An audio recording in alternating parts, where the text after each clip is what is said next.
La ville de Trappes et son maire Ali Rabet sont de nouveau la cible d'une polémique. Bruno Retailleau a donné l'ordre par l'intermédiaire du préfet des Yvelines de retirer la banderole Trappes solidaire avec Gaza pour une paix juste et durable installée sur l'hôtel de ville depuis plus d'1 an. Dans un communiqué publié ce mercredi 27 août 2025, la municipalité dénonce une décision incompréhensible et autoritaire et fait savoir qu'elle refuse le bâillon du ministre de l'Intérieur.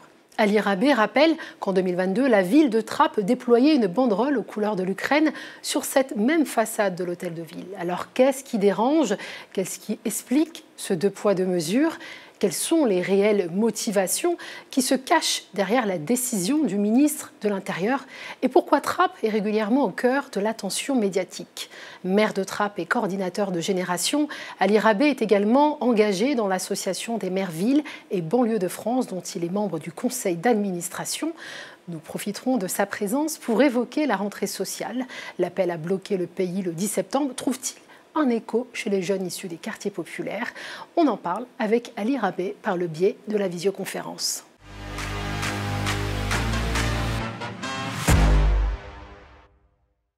Bonjour Ali Rabet. Bonjour. Merci beaucoup d'avoir accepté notre invitation. Alors ici aux médias, on est curieux et on aimerait en savoir plus sur ce courrier. Qu'est-ce qu'il dit plus précisément? Quels sont les textes qu'invoque la préfecture pour justifier l'ordre qui a été donné par le ministre de l'Intérieur, Bruno Retailleau, de retirer la banderole? Alors, on nous intime l'ordre de retirer cette banderole. En plein cœur de l'été, c'est important de le rappeler. Moi, j'étais pendant mes vacances en famille à l'autre bout de la France et je reçois un appel de la préfecture des Yvelines, puis rapidement un courrier, comme si c'était la seule urgence à traiter dans cette période, pour faire retirer cette banderole qui, je le rappelle, est là depuis 1 an. Ça fait 1 an et 2 mois qu'elle est affichée sur le fronton de l'hôtel de ville. On nous indique que les communes doivent être neutres, ce qui est un principe effectivement inscrit, les bâtiments publics doivent être neutres, doivent respecter le principe de laïcité, de neutralité politique, etc. Mais vous le savez, à Trappes, comme dans de nombreuses villes d'ailleurs en France, et à Trappes depuis des décennies, et de nombreux maires qui s'appelaient Bernard Hugo, qui s'appelaient Alain Fourcassa, etc., eh bien on se bat pour la paix, on revendique sur tous les théâtres de guerre les cessez-le-feu, la paix en général, et en particulier sur le conflit au Proche-Orient et sur le droit des Palestiniens à disposer d'un État. Ça fait quelques décennies que la ville de Trappes est engagée avec ses maires successifs. Et là, tout d'un coup, on me demande de retirer cette banderole en invoquant cette neutralité politique. Pourtant, quand le ministre des Affaires étrangères, il y a 2 ans, a adressé une circulaire à toutes les communes de France, dont Trappes, nous invitant à arborer le drapeau ukrainien, ce que nous avons fait avec plaisir d'ailleurs à l'époque, et nous avons même mis une banderole qui appelait au cessez-le-feu et qui exprimait notre solidarité avec le peuple ukrainien, là, la fameuse neutralité politique n'était plus à l'ordre du jour. Alors justement, est-ce que le respect du principe de neutralité des services publics est un argument qui vous convainc? Alors c'est quand même sur ce fondement que le tribunal administratif de Nice a ordonné en juillet au maire de retirer le drapeau israélien qui flottait sur l'hôtel de ville, tout comme d'autres mairies ont été contraintes de retirer le drapeau palestinien. Mais honnêtement, si on n'était que sur la question des principes juridiques, bêtement, de dire, allez, les bâtiments communaux doivent arborer aucun emblème, aucun slogan, aucun drapeau, ça pourrait s'entendre. Mais moi, je dénonce quand même le 2 poids 2 mesures qui est stupéfiant, qui est surprenant. Et en plus, la position que prend la ville de Trappes, à la limite, elle n'est pas particulièrement politique, elle est humanitaire. Quand on dit cessez le feu à Gaza, que les bombes ne pleuvent plus sur la tête des enfants, quand on dit libération des otages israéliens, on a un message humanitaire qu'on a toujours porté, et les communes ont le droit, jurisprudence à l'appui, de porter des messages humanitaires, de verser des subventions humanitaires, on l'a fait. On a versé une subvention pour soulager la population de Gaza à l'association partenaire du Secours populaire, qui est active sur place. On verse une subvention à SOS Méditerranée, et rien, la jurisprudence, les décisions du Conseil d'État nous y autorisent. Donc là encore, il y a un discours humanitaire. J'ai rajouté un message, c'est vrai, sur cette banderole, il y a 1 an déjà, la reconnaissance de l'État de Palestine. Et c'est vrai que ce n'est pas un message humanitaire, là c'est un message plus politique, je le reconnais. Mais c'est la position du chef de l'État français. Ça ne l'était pas il y a 1 an, aujourd'hui ça l'est. Donc je ne vois pas pourquoi Bruno Retailleau, ministre de Macron, vient me reprocher de soutenir finalement le souhait d'Emmanuel Macron de reconnaître la Palestine. C'est peut-être une façon de désavouer le président de la République. La décision, vous l'avez rappelé, Ali Rabet, de Bruno Retailleau surgit en plein été et plus d'1 an après que vous ayez déployé une banderole sur l'hôtel de ville. Alors pourquoi maintenant? Allez savoir, il y a peut-être des figures politiques comme lui qui sont gênés par le fait que dans quelques semaines, a priori, la France va reconnaître l'État de Palestine. Ils veulent faire taire les voix qui portent ce message avant même que le président de la République ne se rallie à cette évidence, à cet impératif moral. Donc je pense que là, on a l'agitation, la volonté de créer des polémiques stériles, et aussi, pour Bruno Retailleau, je n'en doute pas, la volonté de faire oublier son bilan catastrophique. Parce qu'il n'apporte rien, il n'a aucun résultat en matière de lutte contre l'insécurité, il ne fait que de l'agitation, des moulinets avec les bras, alors il veut créer des buzz inutiles et aller harceler finalement des élus, des maires, qui ont le courage de porter des positions fortes sur le plan humanitaire, et il veut les bâillonner. Nous, on refuse le bâillon et on continuera de parler encore plus fort. Parce que vous avez d'ailleurs vous-même, Ali Rabé, interpellé le ministre de l'Intérieur pour lui demander plus de moyens dans la ville de Trappes. Et moi, j'écris des courriers en permanence au procureur, au préfet, au ministre, parce que les problèmes d'insécurité, on en connaît, comme partout en France, hein, d'ailleurs. Et quand il y a du tapage, quand il y a du trafic, quand il y a des rodéos motos qui font du bruit, qui empêchent les familles de vivre paisiblement, parce que ce sur quoi m'interpellent au quotidien les habitants, il n'y a jamais de réponse. Hein. Il n'y a jamais de réponse. Et le commissariat de Trappes lui-même m'indique que la nuit, sur une circonscription de police de 170 000 habitants, vous m'entendez bien, 170 000 habitants, il y a une seule patrouille qui fait 7 communes. Donc cette réalité-là, c'est le bilan de Bruno Retailleau et de tous ses prédécesseurs. Et comme les Français doivent ignorer cette réalité, on agite des chiffons et on fait la course aux militants qui défendent le droit de la Palestine et des Palestiniens. En tout cas, manifestement, Bruno Retailleau connaît l'adresse de l'hôtel de ville de Trappes. Ali Rabé, vous l'avez dit, vous refusez le bâillon du ministre de l'Intérieur. Est-ce que ça veut dire que la justice va s'emparer de cette affaire? Est-ce que ça va devenir un contentieux judiciaire, tout ça? C'est déjà le cas parce que j'observe, je vous le disais, peu de réactivité sur des sujets majeurs qui concernent la vraie vie des habitants, de Trappes en particulier. Par contre, au cœur de l'été, je vous le disais, on m'a adressé un courrier pour me demander sous une semaine de retirer cette banderole. Je ne vous cache pas que j'étais sur l'île d'Oléron, je n'allais pas me déplacer immédiatement pour enlever la banderole, donc j'étais au bout de mes congés. Et dès le 20 août, la date limite était atteinte, et le 21, un officier de police judiciaire était mandaté par le préfet pour constater la présence de la banderole. J'aurais préféré que cet officier de police judiciaire, et je pense que lui-même d'ailleurs l'aurait préféré, s'occupe d'affaires plus sérieuses, de garantir la sécurité de nos concitoyens. Et donc, dès le lendemain, le recours au tribunal administratif a été ouvert et nous sommes passés ce matin au tribunal administratif. Nous attendons la décision dans les prochaines heures ou les prochains jours. Ce matin, donc on vous a quelques heures après... Ça peut aller vite la justice, Ouais, on vous reçoit quelques heures après l'audience devant le tribunal administratif. Vous pouvez nous raconter un peu comment ça s'est... Alors j'y étais pas moi-même parce que c'est notre avocat qui nous représentait. Moi-même j'inaugurais un nouveau centre social et je posais la première pierre d'une crèche. C'est ça la vraie vie des trappistes et c'est ça le vrai rôle d'un élu. Et d'ailleurs l'État doit être aux côtés des élus quand ils agissent et il ne doit pas les harceler pour des engagements, encore une fois, humanitaires qui concourent à la diplomatie française. Maintenant, franchement, vous savez, moi il y a des femmes battues qui mettent 2 ans à obtenir le divorce dans ma ville. Il y a des personnes qui vivent dans des logements, des taudis insalubres, qui mettent des années à faire condamner leurs propriétaires. Et quand on voit que pour enlever une banderole, un ministre mobilise le tribunal administratif en référé en urgence et qu'une décision est prise en quelques jours, ça laisse pantois. La décision tombe, vous pouvez nous rappeler la date ? Nos tribunaux et nos policiers ont mieux à faire, honnêtement. Vraiment, non. Nos policiers, nos juges, nos magistrats ont mieux à faire que de répondre aux caprices d'un ministre. La décision tombe quand, Ali Rabé ? A priori, demain ou dans les tout prochains jours. D'accord. Bon, alors on reste en contact. Ali Rabé, en avril dernier, vous étiez censé faire partie d'une délégation d'élus français interdite d'entrer en Israël et en Palestine. 48 heures avant son départ, les autorités israéliennes ont invoqué une loi contre les personnes susceptibles d'agir contre Israël. Ali Rabé, êtes-vous considéré comme une menace ? Non seulement pour Israël, mais également le gouvernement français qui n'a de cesse de lui exprimer son soutien inconditionnel. Quoi vous dire ? Moi, je trouve que c'est une ironie de l'histoire que de voir le président Macron être accusé quasiment d'antisémitisme par Benyamin Netanyahou. C'est-à-dire que les outrances, les grossièretés de l'extrême droite israélienne qui dirige le pays malheureusement depuis trop longtemps et qui accuse des élus, députés, sénateurs, maires, dont j'ai fait partie, d'être des ennemis d'Israël, en gros, parce que nous ne soutenons pas le projet colonialiste extrémiste de Netanyahou. Et pourtant, vous avez très tôt condamné les attaques du 7 octobre. immédiatement, et j'ai appelé à la libération des otages, y compris publiquement et à travers cette banderole immédiatement, mais ça ne suffit pas à trouver grâce aux yeux de Benjamin Netanyahou et de son gouvernement bien sûr, et effectivement, non seulement on m'interdit de territoire en Israël, où nous avions des rendez-vous avec des militants israéliens, des élus, des députés israéliens qui voulaient nous partager leur combat pour la démocratie en Israël et pour les droits des deux peuples à vivre de façon pacifique et en coexistence, mais nous sommes aussi interdits de territoire en Palestine, en Cisjordanie. À Gaza, j'en parle pas, théâtre de guerre. Mais même en Cisjordanie, nous ne pouvons pas aller, par exemple, je ne peux pas aujourd'hui, aller rendre visite au camp de réfugiés palestiniens d'Al-Fawar, avec lequel la ville de Trappes est jumelée.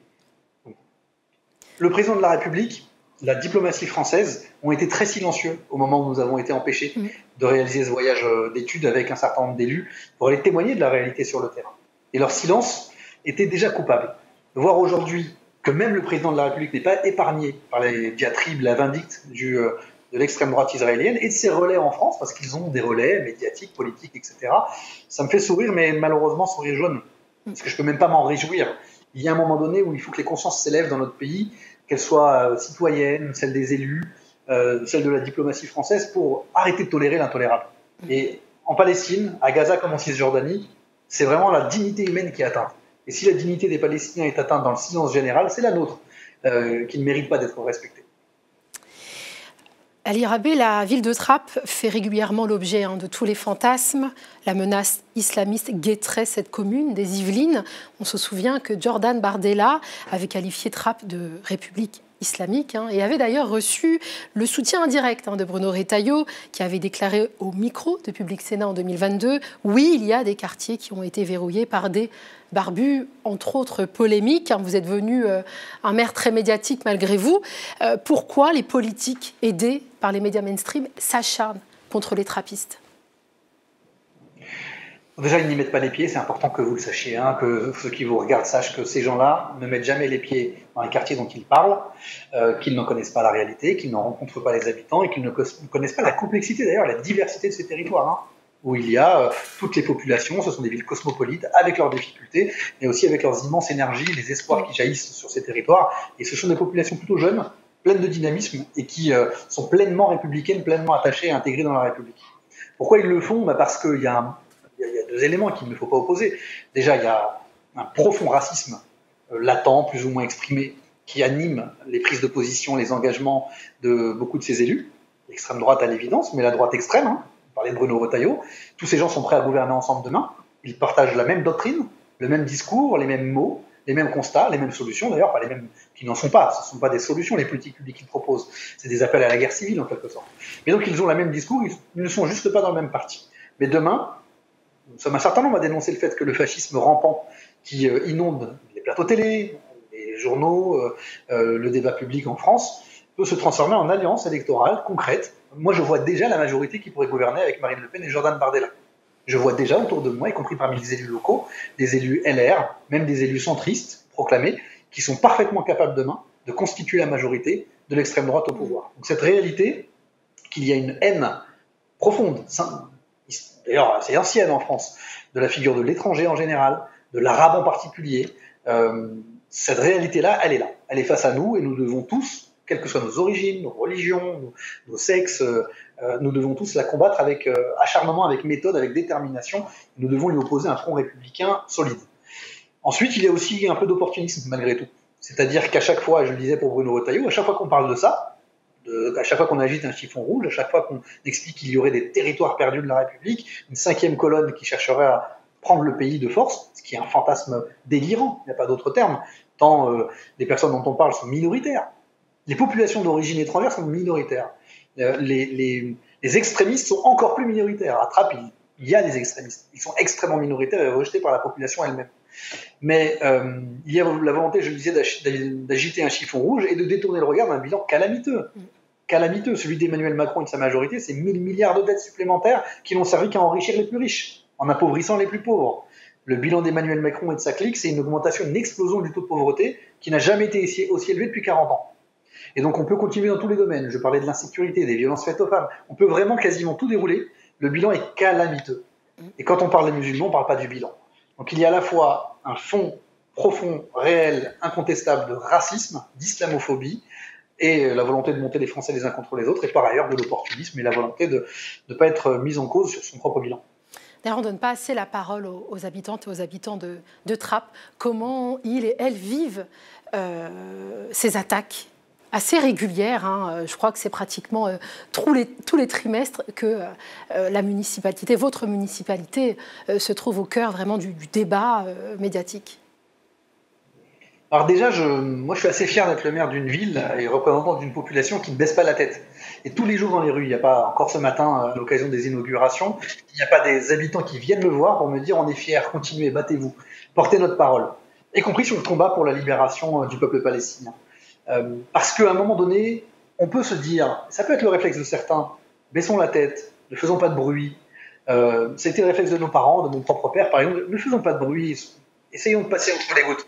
Et on passera jamais entre les gouttes. Personne ne passera jamais entre les gouttes. Parce que si on laisse grandir la bête immonde, l'histoire l'a démontré, elle nous dévorera tôt ou tard. Et elle dévorera non seulement sa cible principale, mais beaucoup plus largement tous les autres.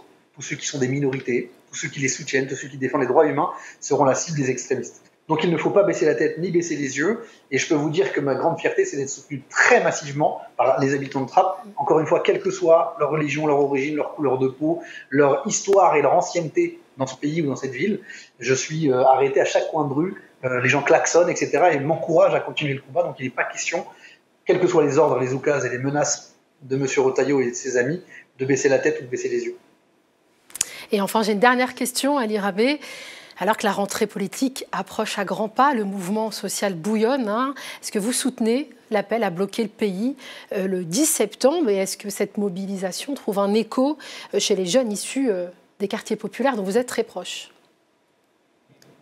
Alors, c'est deux questions auxquelles je vais tenter de répondre. La première, la colère, elle est immense. Le ressentiment, le tous pourri. D'ailleurs, c'est assez injuste, ça nous met tous dans le même bateau, alors que les politiques ne sont pas les mêmes, heureusement. Mais ce ressentiment, il est immense. Je vais vous raconter une anecdote. Ce matin, je posais la première pierre d'une crèche et une jeune femme est venue me voir. Elle doit avoir 17 ans, elle vient d'avoir son bac. Elle voulait rentrer en fac de psycho. Le système Parcoursup fait qu'elle n'a toujours pas d'affectation et qu'elle ne sait pas ce qu'elle fait alors que tous ses collègues préparent leur rentrée. Cette violence en direction en particulier des jeunes, elle est inouïe. Et je lui ai dit que quand j'avais son âge, ça n'existait pas. Il n'y avait pas de Parcoursup, il n'y avait pas d'algorithme, et je savais avant l'été que je rentrais à la fac de mon département à Versailles. Cette réalité que vivent les jeunes de 17 ans, au moment où on n'est pas en mesure d'affronter cette violence institutionnelle qui consiste à vous dire on ne sait pas où vous mettre, vous êtes un problème pour la société, et vous n'aurez peut-être, alors que vous êtes scolarisé depuis l'âge de 3 ans, vous ne serez peut-être pas scolarisé dans une semaine, c'est inouï. Donc cette colère-là, et qui frappe encore plus, et ça a été démontré, les jeunes des quartiers populaires, parce que Parcoursup les discrimine davantage, parce qu'ils ne collent pas à tous les canons qui permettent de rentrer dans la bonne université ou dans la bonne grande école, ce sentiment de relégation, de discrimination, d'humiliation, il est immense. Et donc je ne peux pas vous dire que la population de Trappes ou les jeunes en particulier s'apprêtent massivement à participer au mouvement du 10 septembre, je n'en sais rien. Mais moi, je soutiens les aspirations sociales fortes qui s'expriment à travers les appels à la manifestation, à la grève, etc. le 10 septembre. Je me réjouis que la CGT et que le syndicat Sud ait appelé à la grève, mais un mouvement, ça se construit sur la durée. Mais contrairement à ce que le discours mainstream nous indique, le mouvement serait parti d'extrême droite pour le disqualifier. C'est peut-être vrai, d'ailleurs, probablement que des éléments d'extrême droite ont été parmi les agitateurs. Mais aujourd'hui, je vois surtout autour de moi des gens normaux, des gens des classes moyennes, des gens pauvres, des chômeurs, etc., qui ont envie d'exprimer leur colère et qui se rallient à ce mot d'ordre. Donc il n'y a aucun mépris à avoir vis-à-vis de cette mobilisation. Je suis membre d'un parti politique, dirigeant d'un parti politique, Génération, qui a été fondé par Benoît Hamon, et mes camarades et moi-même, on a parfois, à l'époque des Gilets jaunes, pas compris le mouvement. Et on ne doit pas avoir de mépris vis-à-vis des mobilisations spontanées, populaires, plus ou moins spontanées d'ailleurs, mais quand on sent que ça s'embrase, que le peuple a besoin de s'exprimer, au moment où François Bayrou est totalement délégitimé, pour moi il est déjà un fantôme, il devrait déjà avoir démissionné avant même le vote de confiance, eh bien notre rôle c'est de se tenir aux côtés du peuple qui a des messages à porter. Quand on n'est pas entendu à l'Assemblée nationale, et on ne l'est pas, quand en tant que maire on s'exprime et qu'on est bâillonné comme vous le voyez, eh bien oui, le peuple doit parler et prendre les rues et s'exprimer plus fortement et se mettre en grève et porter des mots d'ordre et des revendications autour de la justice sociale. Les gens, c'est trop gros maintenant. Tout le monde a vu et compris. 200 milliards d'euros de baisse d'impôts pour les entreprises sans contrepartie, sans résultat dans la lutte contre le chômage ou la précarité. Au moment où je le dis, la pauvreté explose. des 40 milliards rackettés aux plus vulnérables. Vous savez, quand on a dans sa famille, et c'est mon cas, des personnes qui sont malades, qui sont soignées par le système de santé français, et qu'on vous annonce qu'on va économiser sur leur dos, notamment les gens qui ont des affections de longue durée, c'est-à-dire des cancers. Comment vous voulez ne pas vous révolter et ne pas avoir une forme de haine en vous? Parce que le mot de haine, je l'entends et je le vois de plus en plus. Et il faut que les dirigeants de ce pays ouvrent les yeux. La haine monte dans notre pays et son débouché peut être explosif. Donc il faut que les gens qui dirigent aujourd'hui s'en aillent. J'ai pas d'autre mot, et je crois que c'est le mot d'ordre. Il faut qu'ils partent. Ils ont écœuré les Français à plusieurs reprises. Ils ne peuvent pas, par la force, se maintenir au pouvoir puisqu'ils sont minoritaires. Merci beaucoup Ali Rabé d'avoir répondu à nos questions. Je rappelle que vous êtes maire de Trappes, coordinateur de Génération et membre du conseil d'administration de l'Association des maires villes et banlieues de France. Et merci à vous d'avoir regardé le média sur notre chaîne YouTube, sur notre site internet ou encore sur le canal 165 de la Freebox. On rappelle que le média, votre média, ne vit que des abonnements et des dons de celles et ceux qui l'aiment. Si vous le pouvez, allez sur lemediatv.fr/soutien et donnez-vous de la force. Restez connectés aux médias.